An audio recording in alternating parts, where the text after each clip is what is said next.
This is the first part of my series on autism and sexuality. And just for funsies, I'm going to start it off right, and we're going to start with kink. Lots of autistic people are involved in the BDSM community.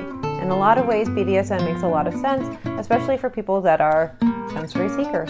But a couple of considerations. Some of the built-in safety mechanisms within the BDSM community are going to need some tweaks for autistic people. Take, for example, a safe word. Many of us lose our verbal capacities when we become flooded with information, sensory information. This can very easily happen during a BDSM scene. So you really do need a secondary mechanism of some sort of gestural prompt for your partner to stop. Relying on a verbal cue is not going to be reliable. Because our sensory systems are unreliable, we sometimes can push past limits because we don't actually feel things as they're happening. I have an ungodly pain tolerance.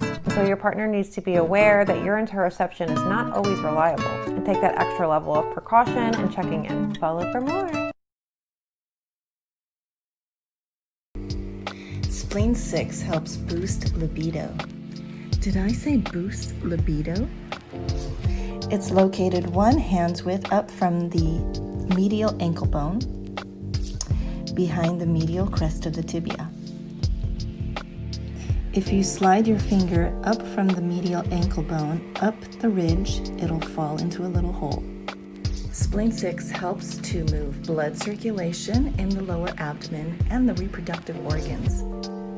It helps balance hormones. If you have female organs, it can help reduce pain from PMS and regulate menstruation. It's a great recovery point for exercise because it nourishes your liver and kidneys. It also helps with urinary difficulties for those of us who have those problematic UTIs. Press away. Don't press it if you're pregnant until the very end because it helps to induce labor. Shopping for sex toys can be super stressful, so I'm here to help you out. Welcome to this segment of Things That My Mother Never Taught Me, Sex Toy Edition. There are 5 important questions that you want to ask yourself when shopping for toys. PPSST, or as I like to call it, PST. These stand for purpose, power, strength, size, and texture. Purpose meaning, what do you want to use the toy for?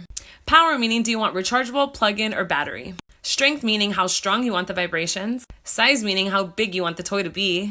And texture meaning what kind of texture do you want the toy? Do you want something soft or do you want something hard? The texture is also what it's made out of. So do you want something that's non-porous or porous? If you ask yourself PPSST when shopping for toys, it really helps to narrow down the options for you. Especially when you walk into a store and you're like, what the hell is all of this? In the coming videos, I'm going to teach you how to apply PPSST to different kinds of toys. In the next video, we're going to talk about toys for vulva peeps. Stay tuned. Jet planes in the night sky with you. Hey Natia, does trading nudes count like consuming porn, or am I tripping? I mean, you're tripping just a little bit, because technically, sure, you could count it as consuming porn. But unlike porn, it's not damaging for you because you're actually having a connection, you're exchanging something with another human and not just a screen.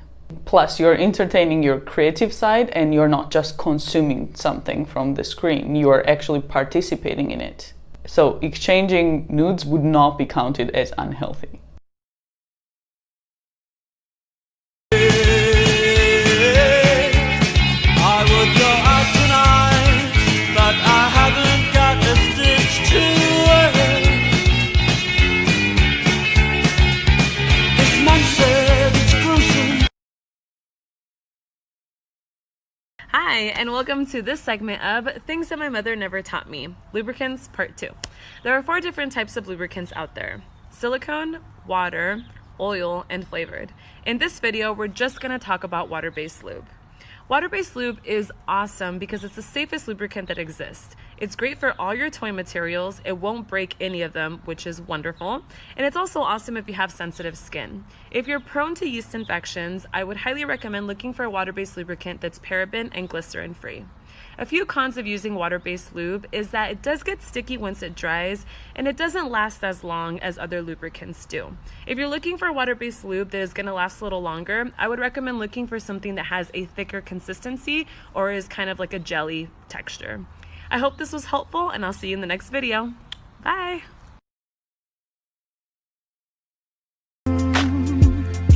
Yeah, yeah. just don't get it. Do you enjoy being hurt?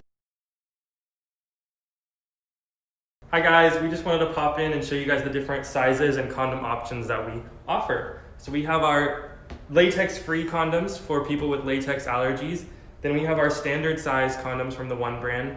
And then they also make legend sizes, which are larger, wider, and also have a bigger ring. So if those make it more comfortable for you, we also have... If you don't like any of that, you can use an internal condom which pops into your partner instead of onto you.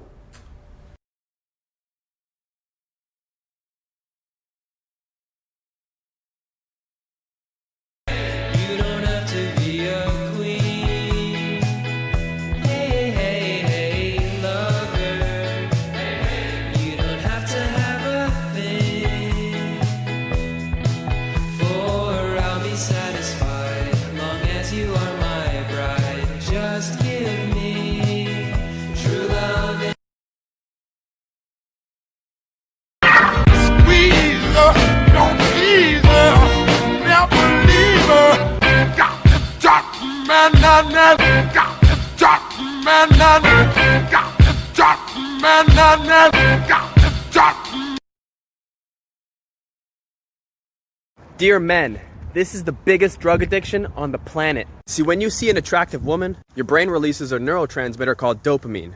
Now let's say you have sex with one woman. You might have to wait a few minutes until you can do it again. And then after that, you might need to wait maybe an hour or more. But the way the male brain is designed is that if you see a different attractive woman, the alpha male part of your brain will release a new dopamine surge, making you think you're the alpha male, and instead of having to wait another hour or more, you might only have to wait a few minutes. And so when you get on sites like these, in 5 minutes, your brain would be able to see more sexual images than your ancestors who gave you this body could see in multiple lifetimes. So as you're opening different tabs and scrolling through different videos, your brain is being flooded with dopamine, which is one of the most addictive neurotransmitters in your brain. And remember that you need that brain-body connection to even have the physical response to have sex in the first place. This is why many 16-year-old boys are having ED, and Viagra doesn't help because it's not a blood flow problem. Trust me, it's not worth it. 'Cause every time I see your bubbly face, I get the tingles in a silly place. It starts in my toes and I crinkle my nose. What it feels like to bust a nut, number 1.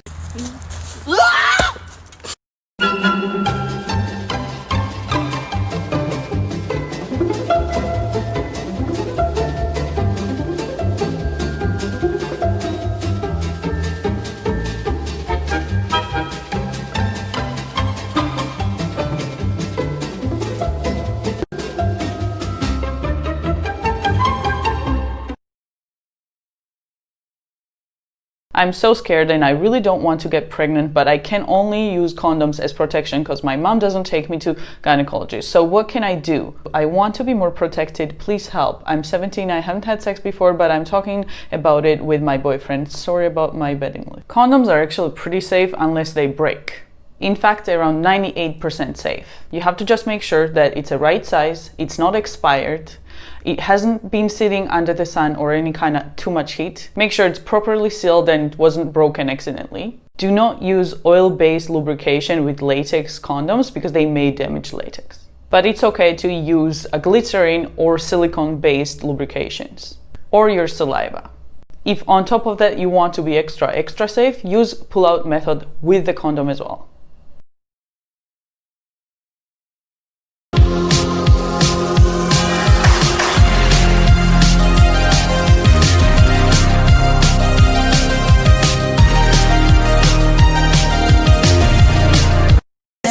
Sex, baby. Let's talk about you and me. Let's talk about all the good things and the bad things that may be. Let's talk. Consent is cool, but it's also necessary. Just make sure everyone is down and everybody's having a great time. It's ongoing. Anyone can change their mind at any time. You gotta comply. No, it doesn't kill the mood just to ask them how they're doing.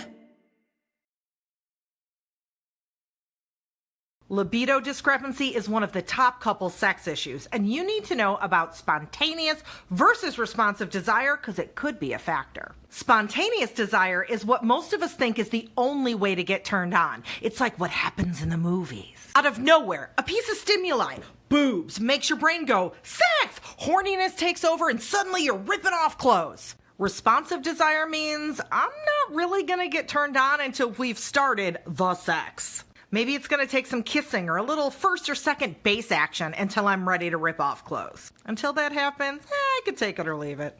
Responsive desire is very normal and super common, especially in women. Believing spontaneous desire is the only way to get turned on makes us feel broken and out of sync with our partner. Why don't I get horny?